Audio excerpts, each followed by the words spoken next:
नमस्कार दोस्तों। सीटेट जिन्हें हम सेंट्रल टीचर एलिजिबिलिटी टेस्ट जानते हैं सभी को, जिन्हें हम केंद्रीय शिक्षक पात्रता परीक्षा हिंदी में जानते हैं। प्रैक्टिस सेट आपके सामने ये 4 रहेगा। इससे पहले 3 प्रैक्टिस सेट मैं करा चुकी हूँ। नहीं देखा तो आप प्लीज़ मेरे डिस्क्रिप्शन पे लिंक दिए हुए हैं प्रैक्टिस सेट 1, 2, 3 तीनों को बारी-बारी आप आराम से क्लिक करके उनसे भी जुड़े क्वेश्चंस को सीटीपी जो प्रीवियस ईयर है उन्हें आप देख सकते हैं। चलिए प्रैक्टिस सेट 4 प्रीवियस ईयर करते हैं। ये चौथा प्रैक्टिस सेट होगा आपके लिए। जिन्हें सबसे पहले सीडीपी से हम करते हैं। समय अवधि आप सभी को पता है, यानी कि कुल प्रश्न जितने होते हैं 150। समय अवधि आप सभी को पता है 2.5 घंटे, और साथ ही साथ कुल कितने अंक होते हैं 150। साथ ही साथ ये पेपर 1 है, आप सभी को जैसा पता है 1 to 5 के लिए ये पेपर 1 होता है, बाकी पेपर 2 6 to 8 के लिए होता है। ये पेपर 1 है। चलिए पहला सीडीपी से शुरुआत करते हैं। सीडीपी में आपसे क्या कह रहा है, पहले क्वेश्चंस को ध्यान से देखिए।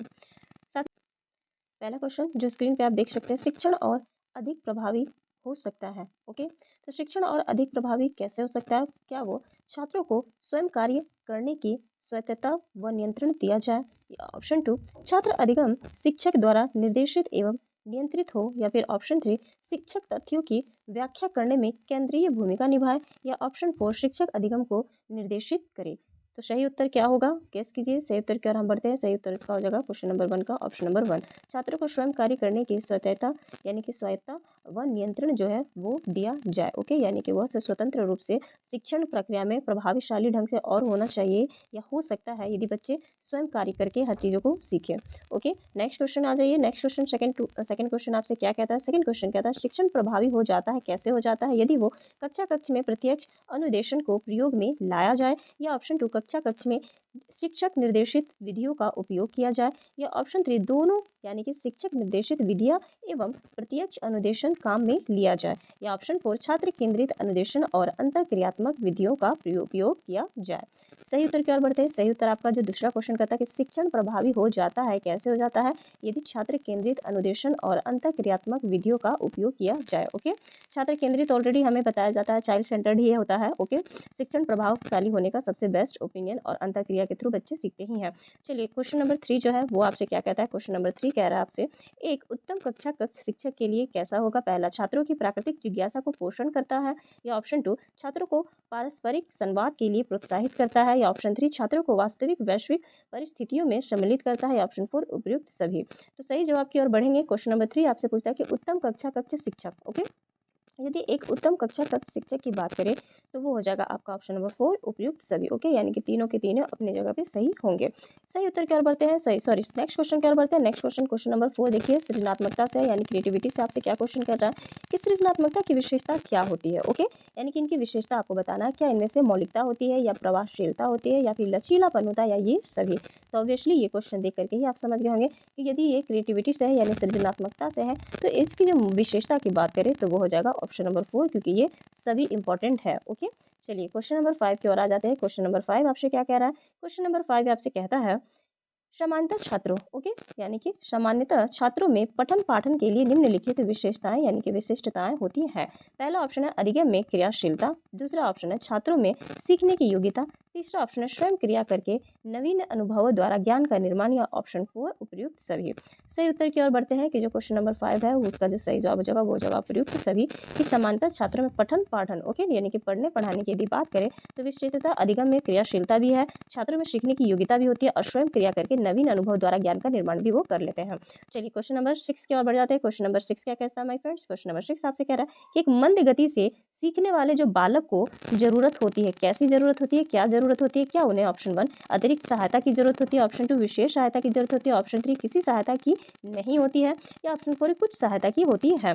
सही जवाब की ओर बढ़ेंगे तो ऑप्शन नंबर जो क्वेश्चन नंबर 6 का मंद गति से सीखने वाले जो बालक होते हैं उनकी जरूरत होती है कि अतिरिक्त सहायता उन्हें दी जाए। ओके ओके, यानी अतिरिक्त सहायता दी जाए। ऑप्शन 1 ही सही जवाब होगा। क्वेश्चन नंबर 7 की ओर आ जाइए। क्वेश्चन नंबर 7 क्या कहता है माय फ्रेंड्स? क्वेश्चन नंबर 7 आपसे कह रहा है कि आपके द्वारा पूछे गए प्रश्न, ओके, आप पूछ रहे हैं प्रश्न, तो आपके द्वारा पूछे गए प्रश्न का विद्यार्थी गलत उत्तर यदि देते हैं तो आप क्या करेंगे? ओके, ऑप्शन 1, दूसरा प्रश्न पूछेंगे जिससे विद्यार्थी स्वयं महसूस करे कि उत्तर गलत था।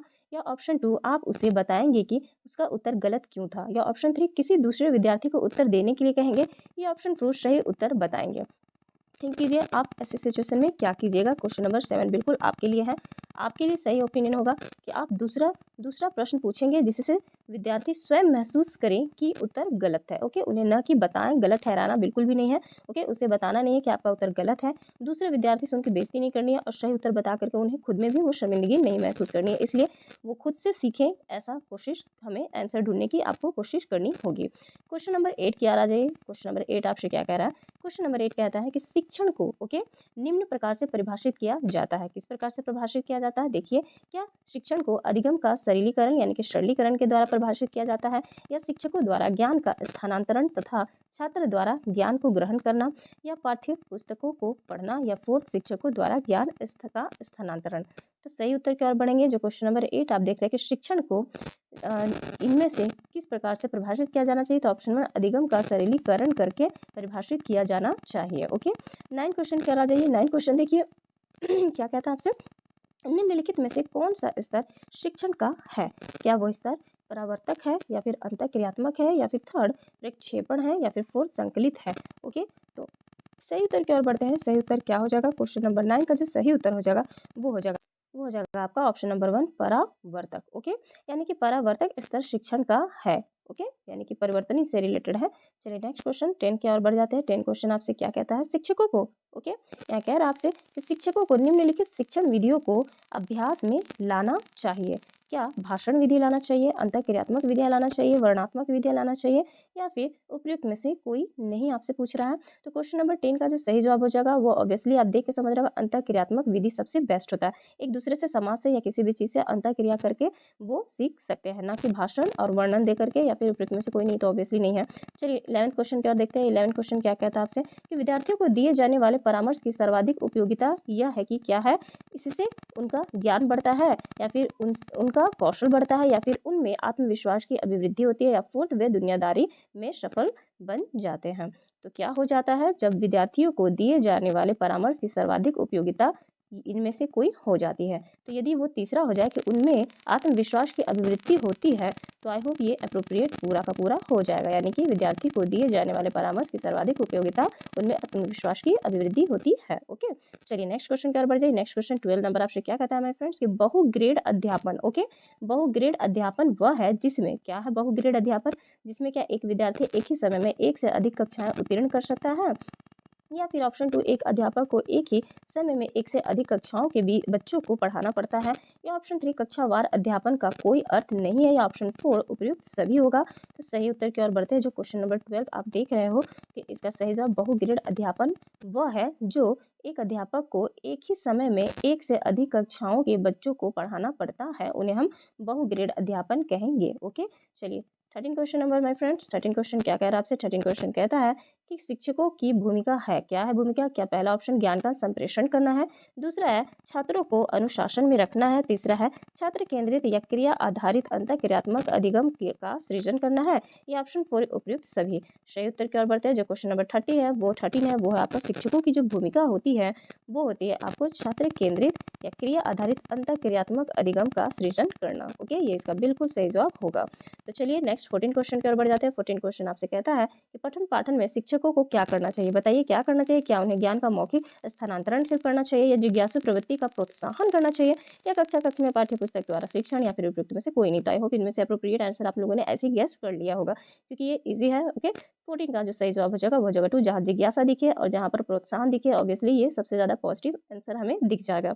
चलिए 15 क्वेश्चन की ओर बढ़ते हैं। 15 क्वेश्चन है कि एक प्रतिभाशाली बालक की आप मदद कर सकते हैं। कैसे कर सकते हैं? क्या उस पर अधिक ध्यान देकर के आप कर सकते हैं, या उसे अधिक पुस्तकें देकर के आप करेंगे, या उसे अधिक समय देकर के, या उसे संवर्धित यानी कि संवर्धित अधिगम अनुभव दे करके करेंगे? तो किस तरीके से आप बताइए एक प्रतिभाशाली बालक की आप मदद कर सकते हैं? तो 15 का जो सही जवाब हो जाएगा वो जो 4 उसे संवर्धित अधिगम अनुभव दे करके। ओके, चलिए नेक्स्ट क्वेश्चन क्या? जो नेक्स्ट क्वेश्चन है आपके साथ वो सामने वो है question number 16। Okay, 16 question number कहता है आपसे कि प्रोफेसर जिन प्याजे के अनुसार 0 से 14 वर्ष आयु वर्ग के बालक का मानसिक विकास 4 अवस्थाओं में होता है। जैसा कि आप सभी जानते हैं जिन प्याजे का जो स्टेजेस वाइज थ्योरी दी हुई है वो 0 से 14 वर्ष की आयु तक की दी हुई है, जिनमें अलग-अलग मानसिक विकास के बारे में हमें पढ़ने को प्राप्त होती है। यानी आप सभी लोग देखते हैं 4 अवस्थाओं में, इसमें से जो 7 से 14 वर्ष आयु वर्ग के विकास की अवस्था को क्या कहेंगे? ओके, जो इसमें 7 से 14 वर्ष की आयु है, उनको आप क्या कहेंगे? जो जिन पियाजे के अकॉर्डिंग स्टेजेस में दी हुई है, उनके अकॉर्डिंग आंसर लगाना है। क्या उन्हें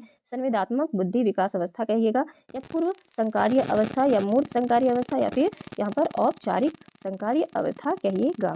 तो सही जवाब की ओर बढ़ जाइए। जो जिन पियाजे के अकॉर्डिंग जो 7 से 14 वर्ष की आयु वाले जो अवस्था होती है, उन अवस्था को हम कहेंगे ऑप्शन नंबर 3 मूर्त संकारीय अवस्था। ओके, तो ये मूर्त संकारीय यानी कि मूर्त संक्रिय अवस्था भी कहते हैं, जिन्हें हम कॉन्क्रीट ऑपरेशन के नाम से भी जानते हैं। नेक्स्ट क्वेश्चन की ओर बढ़ेंगे, question number 17। Okay, question number 17 कहता है कि एक अध्यापक के रूप में आप कहेंगे मूर्त संक्रियात्मक अवस्था क्या होती है, जिनमें कि एक बार इसे भी थोड़ा बोल लेते हैं 7 से 14 वर्ष की आयु में जो हमें देखने को प्राप्त होती है। तो मूर्त संक्रियात्मक अवस्था जो होती है, जिन्हें देख छू बच्चा इजी से सकता है, और जैसे कि पानी गिलास में लेकर के पीने को कहेगा तो उनके हाथ में गिलास होना चाहिए टच, और वो पानी दिखना चाहिए तो वो समझेंगे हाँ गिलास में पानी लेकर के मैं पी रहा हूँ या फिर पीना है। तो जो देख छू सकते हैं, वो जो अवस्था होती है 7 से 14 वर्ष की, वो मूर्त संक्रियात्मक अवस्था, जिन्हें कॉन्क्रीट ऑपरेशनल में हम कहते हैं, जिनमें सभी चीज़ उनको संरक्षण, क्लासिफिकेशन, सीरिएशन, इन सब का ज्ञान अच्छे से आ जाता है। चलिए नेक्स्ट क्वेश्चन की ओर बढ़ते हैं। नेक्स्ट क्वेश्चन 17 क्या कहता है कि एक अध्यापक के रूप में आप उन विद्यार्थियों को से किस प्रकार निपटेंगे जो कक्षा की पिछली सीटों पर बैठ करके आपस में बात कर रहे हैं? बताइए किस प्रकार से आप निपटेंगे, कैसे क्लास में इस चीज़ को हैंडल कीजिएगा।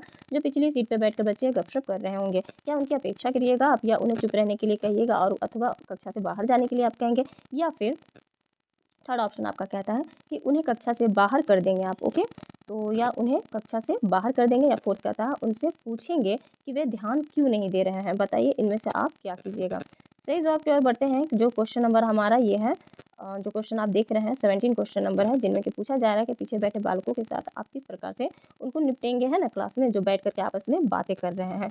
तो आप एक्चुअली वहाँ पर क्या कीजिएगा, क्योंकि तीनों जो चारों ऑप्शन है उसके अकॉर्डिंग सबसे अप्रोप्रिएट ऑप्शन जो होगा वो हो जाएगा आपका ऑप्शन नंबर 4। उनसे पूछेंगे कि वे ध्यान क्यों नहीं दे रहे हैं, और फिर रीजन पता करके आप उनके अकॉर्डिंग क्लास को हैंडल कीजिएगा। नेक्स्ट 18 क्वेश्चन आपसे क्या कहता है। 18 क्वेश्चन आपसे कह रहा है कि एक बालक के व्यक्तित्व के मापन की, ओके, यानी एक बालक के व्यक्तित्व के मापन की सर्वाधिक वस्तुनिष्ठ विधि क्या है? क्या वो प्रक्षेपी विधि है, क्या वो साक्षात्कार विधि है, या फिर प्रश्नावली विधि है, या समाज मिति विधि है? तो वो बताना है। तो सही उत्तर जो 18 क्वेश्चन का हो जाएगा वो हो जाएगा आपका ऑप्शन नंबर 4, समाज मिति विधि जो होता है वो एक बालक के व्यक्तित्व के मापन का सर्वाधिक वस्तुनिष्ठ विधि होता है। नेक्स्ट क्वेश्चन 19 देखिए क्या कहता है। 19 कहता है आपसे कि भारत में शिक्षा प्रणाली कैसी है, क्या छात्रों को जीवन के लिए तैयार करती है, या रोजगार के लिए तैयार करती है, या फिर व्यावसायिक विषयों के लिए तैयार करती है, या फोर्थ परीक्षा के लिए तैयार करती है? तो ऑब्वियसली आप देखकर समझ गए होंगे। सही उत्तर की ओर बढ़ते हैं, वो हो जाएगा 19 क्वेश्चन। भारत में शिक्षा प्रणाली जो कि पूछा गया है कई बार, तो ये परीक्षा के लिए तैयार करती है। ओके, चलिए नेक्स्ट आ जाइए 20 क्वेश्चन नंबर। 20 क्वेश्चन नंबर आपसे क्या कहता है। 20 क्वेश्चन कहता है कुछ कुछ क्वेश्चंस ऐसे लगते हैं देख करके कि मानो वो सही नहीं है, क्योंकि भारत में शिक्षा प्रणाली जैसे कि परीक्षा के लिए तैयार करती है। अभी जस्ट ये क्वेश्चन जो आया, ये एक्चुअली इसका आंसर खुद सीबीएसई द्वारा दिया गया है, इसलिए इसका उत्तर यही है। हम उन्हीं को मानेंगे जिनको इन्होंने उत्तर माना है। चलिए नेक्स्ट क्वेश्चन देखिए क्या कहता है कि कक्षा का एक शरारती बालक अन्य छात्रों को परेशान करता है। एक अध्यापक को उसकी समस्या का कारण जानने हेतु किस प्रकार का प्रयोग करना चाहिए? पहला क्या सर्वेक्षण विधि, दूसरा है व्यक्तिक अध्ययन विधि, तीसरा है प्रायोगिक विधि, या फिर फोर्थ है पर्यवेक्षण विधि। तो यहाँ सही जवाब की ओर बात करते हैं। सही जवाब हो जाएगा जो कक्षा में शरारती बालक छात्र को परेशान करता है, तो अध्यापक को उसकी समस्या का कारण जानने हेतु जो विधि का प्रयोग करना वो करना ऑप्शन नंबर 2, यानी कि व्यक्तिक अध्ययन विधि का प्रयोग करके ही अध्यापक जानेंगे। ओके, क्योंकि सर्वेक्षण, प्रायोगिक और ये पर्यवेक्षण की बात नहीं हो रही है। 21, चलिए 21 क्वेश्चन की ओर बढ़ते हैं। 21 क्वेश्चन क्या कहता है। 21 क्वेश्चन कहता है कि मौखिक मार्गदर्शन कम प्रभावी है। सबसे पहला ऑप्शन प्रतियोग के शिक्षण में, दूसरा ऑप्शन है कौशलों के शिक्षण में, तीसरा तथ्यों के शिक्षण में, या चौथा उपयुक्त में से कोई नहीं। सही जवाब की ओर बढ़ते हैं। सही जवाब जो हो जाएगा वो हो जाएगा ऑप्शन नंबर 2, जो कि कौशल के शिक्षण में मौखिक मार्गदर्शन का कम प्रभावी है, क्योंकि कौशल का, स्किल का जो है इसमें कोई वर्क नहीं हो रहा है मौखिक में, क्योंकि ओरली हो रहा है ना। प्रत्यय, तथ्य, उपयुक्त में से कोई नहीं, इन सबको उसमें बोल सकते हैं अप्रोप्रिएट बैठ रहा है, बट कौशल का एक अलग हो गया, इसमें क्रिएटिविटी से रिलेटेड कोई दिखना चाहिए। 22 क्वेश्चन नंबर देखिए क्या कहता है। 22 क्वेश्चन नंबर कह रहा है कि एक भावात्मक, ओके, यानी कि एक भावात्मक रूप से संतुलित छात्र ऑप्शन 1 कक्षा कक्ष में अपने सहपाठियों से मैत्रीपूर्ण सहसंबंध रखता है। ऑप्शन 2 कक्षा कक्ष में अपने सहपाठियों से प्रभावी अंतःक्रिया नहीं करता। ऑप्शन 3 वह नवीन विचारों में कोई योगदान नहीं देता। या ऑप्शन 4 सहपाठियों द्वारा दिए गए विचारों का सम्मान नहीं करता।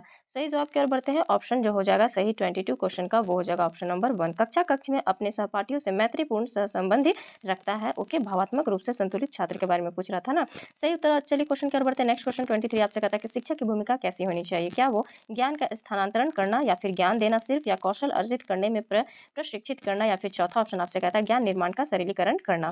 सही उत्तर की ओर बढ़ते हैं। जो क्वेश्चन नंबर 23 का शिक्षक की जो भूमिका के बारे में बात की जा रही है वो हो जाएगा ऑप्शन 4 ज्ञान निर्माण का सरलीकरण करना। सही अप्रोप्रिएट आंसर होगा। 24 जो क्वेश्चन कह रहा है आपसे, 24 क्वेश्चन की ओर 24 क्वेश्चन कहता है कि आप कक्षा का अवधान केंद्रित कर सकते हैं। ऑप्शन 1 कैसे, उच्च स्वर में बोल करके, या दो ऑप्शन 2 यानी कि श्याम पट पर लिख करके, ऑप्शन 3 चित्र बना करके, ऑप्शन 4 उद्दीपन परिवर्तन द्वारा। तो किस प्रकार से आप कर सकते हैं वो देखिए। यहाँ पर क्वेश्चन 24 कहता है कि आप जो अवधान केंद्रित कीजिएगा बच्चों के द्वारा, तो वो आप कीजिएगा उद्दीपन परिवर्तन द्वारा। कैसे कीजिएगा, उद्दीपन परिवर्तन द्वारा ही आप अवधान केंद्रित कर सकते हैं। नेक्स्ट 25 क्वेश्चन देखिए यहाँ क्या कहता है। 25 क्वेश्चन कह रहा है अनुकूलिन ओके अनुकूलिन एवं सकारात्मक व्यवहार के लिए छात्र में निम्न जीवन कौशल आवश्यक है। पहला है प्रभावी अंतर व्यक्तित्व संप्रेषण, या दूसरा निर्णय लेने की योग्यता, तीसरा भावनाओं और तनाव के साथ सामंजस्य, या फोर्थ है उपयुक्त सभी। सही उत्तर की ओर बात करें क्वेश्चन नंबर 25 अनुकूलित एवं सकारात्मक बिहेवियर का बात कर रहा है छात्रों के जीवन कौशल की आवश्यक है, तो वो हो जाएगा ऑप्शन नंबर 4 यानी ये सभी के सभी जो है वो इंपॉर्टेंट रोल रखता है। 26 क्वेश्चन देखिए क्या कहता है। 26 कहता है यहाँ पर कि यदि एक विद्यार्थी कोई प्रश्न पूछता है जिसका उत्तर आपके पास नहीं हो, ओके, तो बताइए आप क्या करेंगे। क्या आप पहला ऑप्शन छात्र से कहेंगे कि उसका प्रश्न बेतुका है, ओके, या ऑप्शन 2 टालने का प्रयास करेंगे, या ऑप्शन 3 प्रश्न का जवाब ढूंढने और अगले दिन उसे बताएंगे, या 4 छात्र को आवश्यक प्रश्न पूछने के लिए झिड़क देंगे, यानी कि मतलब बेइज्जती कर देंगे। तो आप खुद ही थिंकिंग कीजिए सबसे बेस्ट और अप्रोप्रिएट आंसर क्या होगा। ऑब्वियसली शिक्षक होंगे आप, कोई प्रश्न करता है क्योंकि हर कोई ज्ञानी तो है नहीं कि एक बार में प्रश्न किया उत्तर दे दिया गया। सभी को उस पर चिंतन करने का और थोड़ा उस पर रिवीजन करने का टाइम मिलना चाहिए, चाहे वो टीचर हो चाहे कोई भी व्यक्ति हो। ओके, तो उनके लिए ऑब्वियसली जो सही जवाब हो जाएगा वो हो जाएगा आपका ऑप्शन नंबर 3 कि प्रश्न का जवाब ढूंढेंगे और अगले दिन उसे बताएंगे। ओके, बच्चों को कहेंगे ठीक है आप ढूंढ कर लाना, आप नहीं लाओगे तो मैं अगले दिन इसका उत्तर बता दूंगा या बता दूंगी। चलिए नेक्स्ट 27 क्वेश्चन कर बढ़ते हैं। नेक्स्ट 27 क्वेश्चन नंबर आपसे कहता है कि एक चिंतनशील शिक्षक कक्षा कक्ष में ऐसी परिस्थितियां उत्पन्न करता है कि छात्र क्या करेंगे। ऑप्शन 1 भाषण सुन सकेंगे, या फिर ऑप्शन 2 कक्षा कक्ष में शिक्षण के यानी शिक्षक के भाषण को नोट्स ले सकें, या फिर ऑप्शन 3 कक्षा कक्ष में अनुशासन बनाए रखें, ऑप्शन 4 छात्रों और शिक्षक में पारस्परिक अंतःक्रिया को प्रोत्साहन मिले। ऑब्वियसली ऑप्शन हमें मिल चुका है। 27 का जो सही अप्रोप्रिएट ऑप्शन होगा वो हो जाएगा ऑप्शन 4 कि छात्रों में शिक्षक का परस्पर अंतःक्रिया की जहाँ तक बात आ रही है, चाहे छात्रों में सामाजिक हो या एक दूसरे से हो, अंतःक्रिया सबसे बेस्ट है, प्रोत्साहन भी दे रहा है, तो इसका जवाब सही हो जाएगा 4 ऑप्शन। 28 क्वेश्चन देखिए क्या कहता है मेरे फ्रेंड्स। 28 क्वेश्चन आपसे कह रहा है कि शिक्षा का उद्देश्य होना चाहिए। बताइए क्या होना चाहिए। क्या वो विद्यार्थियों में व्यवसायिक कौशल का विकास करना सिर्फ शिक्षा का उद्देश्य होना चाहिए। ऑप्शन 2 विद्यार्थियों में सामाजिक चेतना का विकास करना होना चाहिए, या विद्यार्थियों को परीक्षा के लिए तैयार करना ही शिक्षा का उद्देश्य होना चाहिए। ऑप्शन 4 विद्यार्थी को व्यवहारिक जीवन के लिए तैयार करना होना चाहिए। सही उत्तर की ओर बढ़ते शिक्षा का जो मुख्य उद्देश्य होना चाहिए यानी कि शिक्षा से रिलेटेड जो उद्देश्य होना चाहिए वो होना चाहिए ऑप्शन 4 विद्यार्थियों को व्यवहारिक जीवन के लिए तैयार करना। ओके, व्यवहारिक जीवन के लिए उनको तैयार करना ही शिक्षा का मुख्य उद्देश्य होना चाहिए। 29 क्वेश्चन की ओर बढ़ जाइए। 29 क्वेश्चन देखिए क्या कहता है। ये कहता है कि एक छात्र को मार्गदर्शन देने के लिए एक अध्यापक को जानना आवश्यक है। क्या जानना आवश्यक है। ऑप्शन 1 अधिगम की कठिनाइयों को जानना आवश्यक है। ऑप्शन 2 उसके व्यक्तित्व को जानने की जरूरत है, या ऑप्शन 3 उसके घर के वातावरण को, या उपयुक्त सभी क्वेश्चन यानी कि ऑप्शन 4। तो ये जो सही जवाब हो जाएगा क्वेश्चन नंबर 29 का सही जवाब हो जाएगा आपका ऑप्शन नंबर 4 उपयुक्त सभी। एक छात्र के मार्गदर्शन देने के लिए यदि उनको अच्छे सही तरीके से मार्गदर्शन देना है तो अध्यापक को जानना इन सभी चीज़ों को जरूरत होगा। ओके, बच्चे का अधिगम में कठिनाई कहाँ का हो रही है, उसके व्यक्तित्व क्या है और उसका घर का वातावरण किस प्रकार से है, ताकि सभी सम्मिलित रहेंगे तो सही प्रकार से बच्चे का मार्गदर्शन भी प्राप्त होगा। लास्ट क्वेश्चन आपका जो 30 क्वेश्चन पूछ रहा है आपसे क्वेश्चन देखिए क्या कहता है। निम्नलिखित में से कौन शिक्षा मनोविज्ञान की प्रकृति है वो बताना। ऑप्शन 1 कला है, ऑप्शन 2 विज्ञान है, ऑप्शन 3 विद्यात्मक विज्ञान है, ऑप्शन 4 उपयुक्त में से कोई नहीं है। सही जवाब क्या बढ़ते हैं क्वेश्चन नंबर 30 जो आपसे शिक्षा मनोविज्ञान की प्रकृति जो पूछ रहा है वो हो जाएगा आपका ऑप्शन 3 यानी कि विद्यात्मक विज्ञान जो है वही शिक्षा मनोविज्ञान की प्रकृति होगी। ओके, चलिए आई होप्स माय फ्रेंड्स ये 30 क्वेश्चन हमने शेड भी सेट 4 भी कर लिया, सेट 1, शेड 2, शेड 3, शेड 4 ये चारों शेड आप कीजिएगा तो कॉन्फिडेंट ऑब्वियसली थोड़ा ज़्यादा होगा, लगेगा प्रीवियस ईयर पेपर शेड कुछ किए हैं। क्वेश्चन क्या पूछ रहा है, ईजी पूछ रहा है, हार्ड पूछ रहा है, ये मत देखिए, ये देखिए पूछने का तरीका क्या हो सकता है, इसी क्वेश्चन को घुमा करके आपको दे दे। यदि आप इस क्वेश्चन को भली-भांति समझ पा रहे हैं तो ये बहुत बेटर है और बहुत बढ़िया बात है, क्योंकि हो सकता है यही क्वेश्चन को अपने आज की लैंग्वेज में उसको घुमा करके दे दे, क्योंकि सिलेबस वही है, पैटर्न थोड़ा चेंज कर दिया, हाई कर दिया, पूछने का तरीका थोड़ा-सा चेंज रहता है।